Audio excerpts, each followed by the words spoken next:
आज का टॉपिक है फोर्थ आय निर्धारण। आय निर्धारण में आएगा स्मरणीय बिंदु। एक अर्थव्यवस्था के समस्त क्षेत्रों द्वारा एक दिए हुए आय स्तर पर एवं एक निश्चित समय अवधि में समस्त अंतिम वस्तुओं एवं सेवाओं के नियोजित क्रिया के कुल मूल्य को समग्र मांग कहते हैं। एक अर्थव्यवस्था में वस्तुओं व सेवाओं की कुल मांग को समग्र मांग एडी कहते हैं। इसे कुल व्यय के रूप में मापा जाता है। आय व रोजगार का परंपरावादी सिद्धांत अर्थव्यवस्था सदा पूर्ण रोजगार की स्थिति में रहती है। यह से के बाजार नियम पर आधारित है। उपर्युक्त मत फ्रांसीसी अर्थशास्त्र जे बी से दोबारा प्रतिपादित बाजार नियम यह है कि पूर्ति अपनी मांग स्वयं उत्पन्न करती है, अर्थात उत्पादन की प्रत्येक क्रिया से आय सर्जित होती है और आय से मांग उत्पन्न होती है, जिससे समस्त उत्पादन बिक जाते हैं।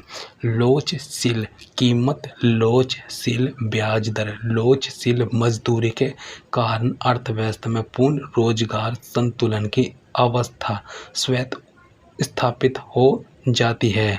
समग्र पूर्ति पर परंपरावादी व केन्स का मत केन्सीय विचारधारा के अनुसार समग्र पूर्ति कीमतों के प्रति पूर्ण लोचदार होती है। दूसरे शब्दों में सभी फर्में चालू कीमतों पर वस्तु की कितनी ही मात्रा उत्पादन करने को तैयार रहती है जब तक पूर्ण रोजगार की स्थिति प्राप्त नहीं हो जाती।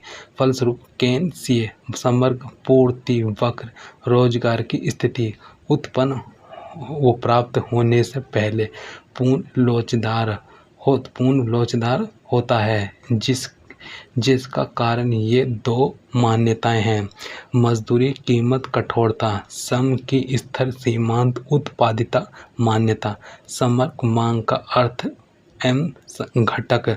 समग्र मांग का आशय उस मुद्रा राशि है जिसे समस्त क्रेता अर्थव्यवस्था में उत्पादित वस्तुओं व सेवाओं के क्रिय पर किसी विशेष अवधि में खर्च करने को तैयार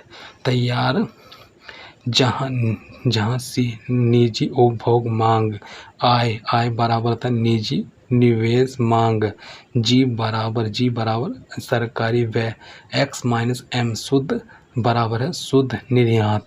एडी बराबर होता है सी प्लस आई प्लस जी प्लस ब्रैकेट में एक्स माइनस एम। दो क्षेत्र वाली अर्थव्यवस्था में एडी बराबर सी प्लस आई समग्र पूर्ति इसमें आ जाएगा। समग्र पूर्ति में अर्थव्यवस्था में वस्तुओं और सेवाओं की कुल पूर्ति को मोटे रूप में समग्र पूर्ति कहते हैं। उपभोग फलन। आय और उपभोग के बीच फलनात्मक संबंध को उपभोग प्रवृत्ति या उपभोग फलन कहते हैं, अर्थात आय का कितना भाग उपभोग वस्तुओं पर खर्च किया गया। उपभोग फलन को हम निम्न समीकरण द्वारा प्रकट करते हैं। सी बराबर ए प्लस बी बाई। बचत फलन आय में से उपभोग पर खर्च करने के बाद शेष भाग बचत कहलाती है। सूत्र के रूप में बचत बराबर आय माइनस उपभोग।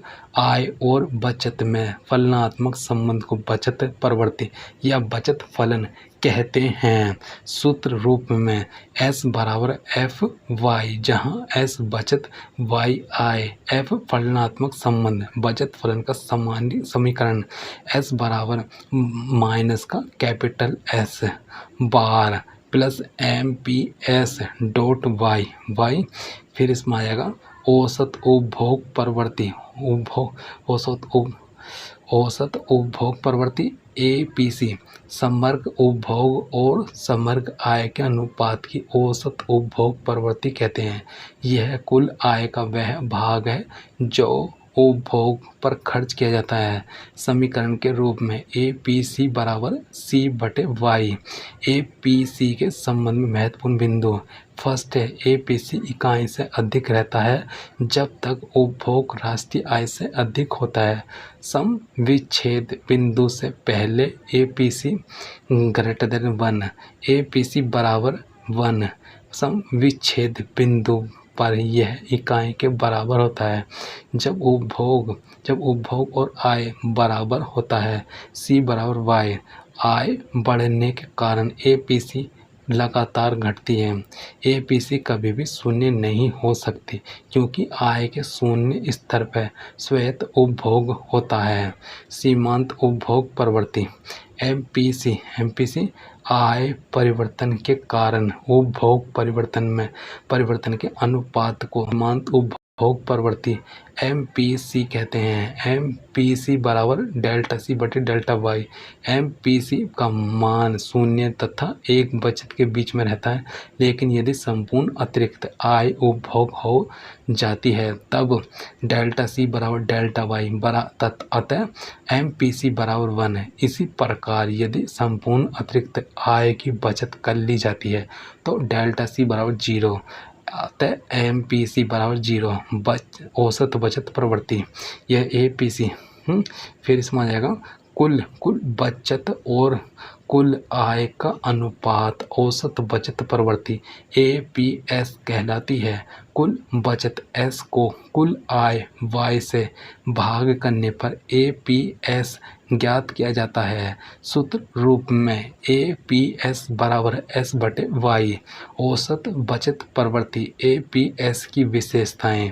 APS कभी भी इकाई से अधिक नहीं हो सकती क्योंकि कभी भी बचत आय के बराबर तथा आय से अधिक नहीं हो सकती। APS शून्य हो सकती है सम विच्छेद बिंदु पर C बराबर Y है तब S बराबर 0। APS ऋणात्मक या इकाई से कम हो सकता है। सम विच्छेद बिंदु से नीचे स्तर पर APS ऋणात्मक होती है क्योंकि अर्थव्यवस्था में अबचत होती है तथा C greater than Y। APS आय के बढ़ने के साथ बढ़ती है। सीमांत बचत प्रवृत्ति आय में परिवर्तन के फलस्वरूप बचत में परिवर्तन के अनुपात को सीमांत बचत प्रवृत्ति MPS कहते हैं। फिर इसमें आएगा समीकरण के रूप में APS बराबर डेल्टा S बटे डेल्टा Y। MPS का मान शून्य तथा इकाई 1 के बीच में रहता है, लेकिन यदि संपूर्ण अतिरिक्त आय की बचत ली जाती है तब डेल्टा S बराबर डेल्टा Y, अतः MPS बराबर 1। सेकेंड है, यदि संपूर्ण अतिरिक्त आय उपभोग कर ली जाती है तब डेल्टा S बराबर 0, अतः MPS बराबर 0। औसत उपभोग प्रवृत्ति APC तथा औसत प्रवृत्ति APS में संबंध सदैव APC प्लस APS बराबर 1। यह सदैव ऐसा ही होता है क्योंकि आय को या तो उपभोग किया जाता है या फिर आय की बचत की जाती है। पर मान Y बराबर C प्लस S दोनों पक्षों का Y से भाग देने पर y बटे कैपिटल Y बराबर है C बटे कैपिटल Y प्लस S बटे कैपिटल Y। 1 बराबर है APC प्लस APS अथवा APC बराबर है 1 माइनस APS या APS बराबर है 1 माइनस APC। इस प्रकार APC तथा APS का योग हमेशा इकाई के बराबर होता है। MPC और MPS में संबंध सदैव MPC प्लस MPS बराबर 1 इनका योग 1 होता है। ठीक है, MPC हमेशा सकारात्मक तथा 1 से कम होती है, इसीलिए MPS भी सकारात्मक तथा 1 से कम होनी चाहिए। परमान डेल्टा Y बराबर delta C plus delta S दोनों पक्षों को AY से भाग करने पर delta Y upon delta Y बराबर डेल्टा C बटे delta Y plus delta S बराबर डेल्टा Y। 1 बराबर MPC प्लस MPS अथवा MPC बराबर है 1 माइनस MPS अथवा MPC बराबर है 1 माइनस MPC। फिर इसमें आ जाएगा एक अर्थव्यवस्था में एक वित्तीय वर्ष में पूंजीगत वस्तुओं के स्टॉक में वृद्धि को पूंजी निर्माण निवेश कहते हैं। प्रेरित निवेश, स्वतंत्र निवेश, समता बिंदु से तात्पर्य आय के स्तर में उस बिंदु से है जिस बिंदु पर उपभोग आय के बराबर हो जाता है। निवेश फलन, निवेश से अभिप्राय एक लेखा वर्ष में अर्थव्यवस्था की वास्तविक पूंजी के स्टॉक जैसे मशीनी इमारतों, माल आदि का स्टॉक में शुद्ध वृद्धि से है। यह दो प्रकार का होता है, प्रेरित निवेश, स्वायत्त निवेश। फिर आय तथा रोजगार के संतुलन स्तर का निर्धारण। आय तथा रोजगार निर्धारण के आधुनिक सिद्धांत के अनुसार किसी अर्थव्यवस्था में किसी निश्चित समय में आय तथा रोजगार का निर्धारण उस स्तर पर जहाँ समग्र मांग तथा समग्र पूर्ति बराबर होते हैं। इस स्थिति में बचत तथा निवेश भी बराबर होते हैं। निवेश गुणक, ये निवेश में वृद्धि के फलस्वरूप आय में वृद्धि के अनुपात का निवेश गुणक कहते हैं। निवेश गुणक के का MPC और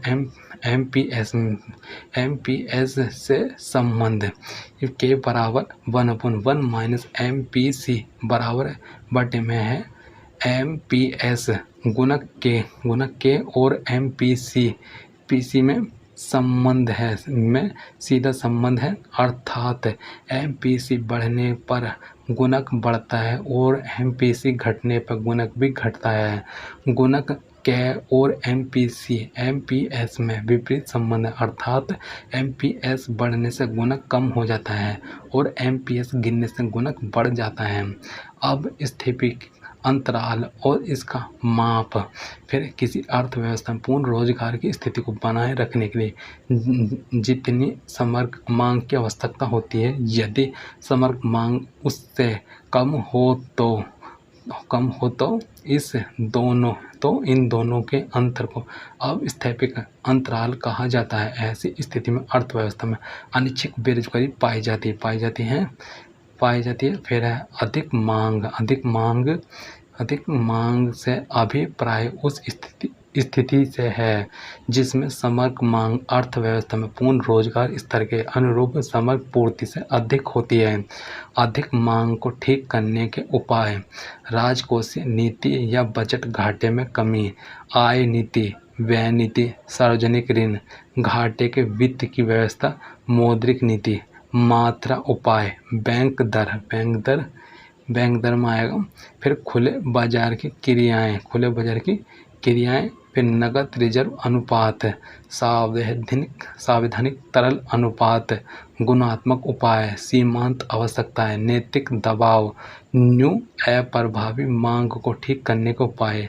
राजकोषीय नीति, सार्वजनिक व्यय में वृद्धि, करों में कमी, फिर सार्वजनिक ऋणों में कमी। फिर है घाटे की वित्त व्यवस्था, मौद्रिक नीति, बैंक दर, खुली बाजार प्रक्रिया, सदस्य बैंकों के रिजर्व अनुपात में परिवर्तन, सीमांत अनिवार्यताओं में परिवर्तन। एक अर्थव्यवस्था की सभी उत्पादक इकाइयों द्वारा एक निश्चित समय अवधि में सभी अंतिम वस्तुओं एवं सेवाओं के नियोजित उत्पादन के कुल मूल्य को समग्र पूर्ति कहते हैं। समग्र पूर्ति के मौद्रिक मूल्य को ही राष्ट्रीय आय कहते हैं, अर्थात राष्ट्रीय आय सदैव समग्र पूर्ति के समान होती है। AS बराबर C+S, समग्र पूर्ति देश के राष्ट्रीय आय को प्रदर्शित करती है।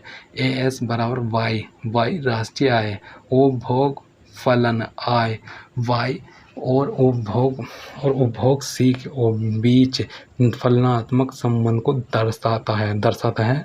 C बराबर FY, यहाँ C बराबर उपभोग, Y बराबर आय, F फलनात्मक संबंध, उपभोग फलन की समीकरण। C बराबर कैपिटल C बार प्लस MPC डॉट Y, स्वायत्त उपभोग सी बार आय के शून्य स्तर पर जो उपभोग होता है उसे स्वायत्त उपभोग कहते हैं, जो आय में परिवर्तन होने पर भी परिवर्तित नहीं होता। अर्थात यह आय बेलोचदार होता है। प्रेरित निवेश वह निवेश है जो लाभ कमाने कभी भावना से प्रेरित होकर किया जाता है। प्रेरित निवेश का आय से सीधा संबंध होता है। स्वतंत्र स्वायत्त निवेश वह निवेश है जो आय के स्तर में परिवर्तन से प्रभावित नहीं होता, अर्थात आय निरपेक्ष होता है। नियोजित बचत एक अर्थव्यवस्था के सभी गृहस्थ बचतकर्ता एक निश्चित समय अवधि में आय के विभिन्न स्तरों पर जितनी बचत करने की योजना बनाते हैं, नियोजित बचत कहलाती है। नियोजित निवेश एक अर्थव्यवस्था को सभी निवेशकर्ता आय को विभिन्न स्तरों पर जितना निवेश करने की योजना बनाते हैं, नियोजित निवेश कहलाती है। वास्तविक बचत अर्थव्यवस्था में दी गई अवधि के अंत में आय में से उपभोग व्यय घटाने के बाद जो कुछ वास्तव में शेष बचता है उसे वास्तविक बचत कहते हैं। वास्तविक निवेश किसी अर्थव्यवस्था में एक वित्तीय वर्ष में किए गए कुल निवेश को वास्तविक निवेश कहा जाता है। इसका आकलन अवधि के समाप्ति पर किया जाता है। आय का संतुलन स्तर आय का वह स्तर जहां समग्र मांग उत्पादन के समग्र पूर्ति के बराबर होती है। अतः AD बराबर AS या S बराबर I पूर्ण रोजगार। इससे अभिप्राय अर्थव्यवस्था की ऐसी स्थिति से है जिसमें प्रत्येक व्यक्ति जो योग्य है तथा प्रचलित मौद्रिक मजदूरी की दर पर काम करने को तैयार है को रोजगार मिल जाता है। ऐच्छिक बेरोजगारी से अभिप्राय उस स्थिति से है जिसमें बाजार में प्रचलित मजदूरी पर कार्य उपलब्ध होने के बावजूद योग्य व्यक्ति कार्य करने को तैयार नहीं है। अनैच्छिक बेरोजगारी अर्थव्यवस्था की ऐसी स्थिति है जहां कार्य करने के इच्छुक व योग्य व्यक्ति प्रचलित मजदूरी दर पर कार्य करने के लिए इच्छुक हैं, लेकिन उन्हें कार्य नहीं मिलता। निवेश गुणक निवेश में परिवर्तन को फलस्वरूप आय में परिवर्तन को अनुपात को निवेश गुणक कहते हैं। फिर इसमें आएगा K बराबर delta Y upon delta I, अथवा K बराबर 1/1 माइनस MPC, अथवा K बराबर 1/MPS। इसका अधिकतम मान अनंत तथा न्यूनतम मान 1 होता है। जब समग्र मांग AD पूर्ण रोजगार स्तर पर समग्र पूर्ति AS से अधिक हो जाए तो उसे अत्यधिक मांग कहते हैं। जब समग्र मांग AD पूर्ण रोजगार स्तर पर समग्र पूर्ति AS से कम होती है उसे प्रभावी मांग कहते हैं। स्थिति अंतराल वास्तविक समग्र मांग और पूर्ण रोजगार संतुलन को बनाए रखने के लिए आवश्यक समग्र मांग के बीच का अंतर होता है। यह समग्र मांग के अधिक के माप है। यह अर्थव्यवस्था में अपस्फीतिकारी प्रभाव उत्पन्न करता है। अब स्फीति अंतराल वास्तविक समग्र मांग और पूर्ण रोजगार संतुलन को बनाए रखने के आवश्यक समग्र मांग के बीच का अंतर होता है। यह समग्र मांग में कमी का माप है। यह अर्थव्यवस्था अपस्फीतिक मंदी उत्पन्न करता है। अधिक मांग स्फीतिक अंतराल तथा प्रभावी मांग अपस्फीतिक अंतराल के नियंत्रण करने की विधि। राजकोषीय उपाय या राजकोषीय नीति। कर की दर में परिवर्तन, सार्वजनिक व्यय में परिवर्तन, फिर इसमें आएगा सार्वजनिक ऋण में परिवर्तन, फिर इसमें आएगा घाटे की वित्त व्यवस्था, नए नोटों की छपाई, मौद्रिक उपाय या मौद्रिक नीति, परिमाणात्मक उपाय, बैंक दर, फिर रेपो दर, रिवर्स रेपो दर, खुले बाजार की क्रियाएं, वैधानिक तरलता अनुपात, नगद आरक्षित अनुपात, गुणात्मक या चयनात्मक उपाय इसमें आएगा सीमांत आवश्यकता का निर्धारण, साख्य राशनिंग